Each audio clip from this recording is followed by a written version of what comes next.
ఇప్పుడు బేస్మెంట్ కట్టుడు పురాగా ఒడవక ముందే గోడలు పెడతామంటే ఆగుతుందా? టెంటు వరుస్తున్నాం, ఉత్తగా కట్టెలు పెట్టి ఊకుంటే నిలబడుతుందా? చుట్టూర తాళ్ళు గోడలకు గట్టాలి. బండికి స్టాండ్ వేసినాం కదా అని ఇద్దరు ముగ్గురెక్కి కూసుంటే సైడ్ కొరిగి కింద పడేస్తుంది. డాంబర్ రోడ్డు ఆరక ముందే బండ్లూరుకొస్తే ఏమైతుంది? పోషణ రోడ్డు పెచ్చలు పెచ్చలు అవుతుంది.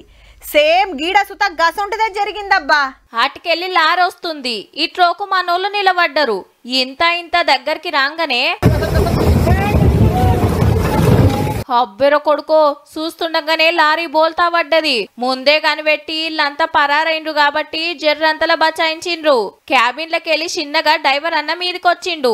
మహారాష్ట్ర కడ్గి అనే ఊర్లా కొత్త రోడ్డేస్తాన్రు. చెక్కింగ్ చేస్తానికి ఇంజనీర్లు ఆఫీసర్లు వచ్చి చూస్తుంటే ఇంతనే లారొచ్చుడు గింత పనావుడు. పూరాగా పనులొడచక ముందే గంత లోడున్న లారీని ఎందుకు రానిచ్చిండ్రో? లేకుంటే కట్టుడే గంత బందోబస్తు గట్టొచ్చురా? మొన్న బిజ్జిగులిన ముచ్చట చూస్తే ఇప్పుడు ఇది హీగేముంది? డబుల్ ఇంజన్ సర్కార్లా గిట్లనే ఉంటదని ఎడ్డియ బట్టిరి పడనోళ్ళు.